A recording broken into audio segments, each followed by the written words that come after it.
Hi guys! Hello everyone! It's Saturday! So mag-voice over serye tayo for today. So ito na nga guys, ito yung naging ganap natin ngayong araw ng Sabado. So maaga akong nagising kasi meron akong order. So hindi talaga bakante pag araw ng Sabado or Friday or Sunday kasi hindi ko alam na may biglaang mag-order sa akin ng food.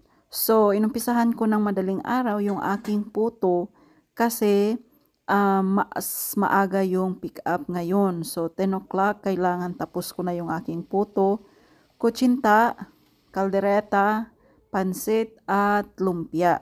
So inuna ko muna yung puto habang tulog pa yung aking mga anak, si Bella at saka yung aking asawa kasi ayoko talaga ng may tao sa kusina habang nagagawa ako ng puto. So I'm very careful when it comes to my food kasi ayoko yung mga marumihan, yung may mga buhok, kasi may mga aso kami. So kaya talagang maingat ako guys. So dinadaan-daan ko lang siya sa kanta habang nag-iisa ako sa kusina. Good morning guys! It's Saturday. So gumagawa ko ng maraming puto kasi meron kaming birthday na pupuntahan, and then of course umorder yung kaibigan ko ng food, kaldereta, pansit ng lumpia, and pa-free puto ko siya and kutsinta kasi invited kami sa birthday, so pupunta kami later, makikikain. So libre yung aking puto at saka kutsinta na ibibigay sa kanyang anak. So puto for today. Ang ganda na. Ang cute ng puto. So this is buko pandan flavors. Di ba ang liit? Ang cute. Bite size. Ang cute. Kulay blue. Tikman nga natin. So free taste.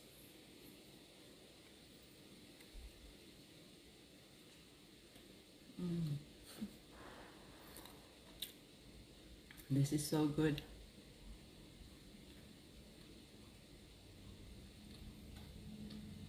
Harap. Harap sa kape. Meron ako nagawa yung first batch. Tapos titikman natin yung kulay green.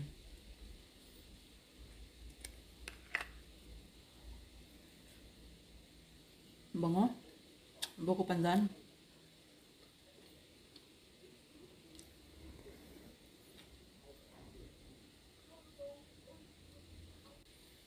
Ikaw ang puso ka na ko, kalipay o lalampanan,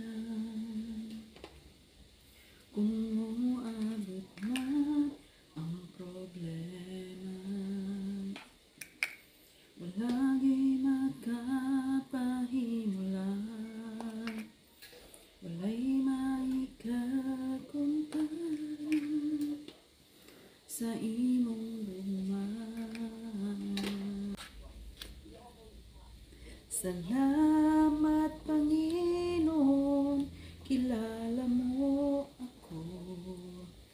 Ang lahat ng bagay ay dilingit sa'yo. Salamat Panginoon, tinutuwid mo ko. Ikaw lang ang may alam ng aking patutunguhan. Salamat sa'yo, Panginoon. So ayan na nga guys, natapos na yung aking puto at ngayon ay ginagawa ko naman yung aking pansit. So laking pasasalamat ko talaga sa Panginoon dahil every weekend hindi ako nababakante. So kahit may full time ako ay nakakapagluto at nakakapag-hustle pa rin ako during the weekend. So dito sa Amerika guys, ganyan lang ang buhay. Walang mahirap, walang mayaman, lahat pantay-pantay, lahat nagsisikap at nagtatrabaho para kumita dahil ang daming bills dito guys. We're talking about bills, grabe, sobrang unlimited. Lahat mahal na dito kaya kung wala kang diskarte, talo ka talaga. Yung iba nagdo-double job, triple job pa, tapos maraming overtime.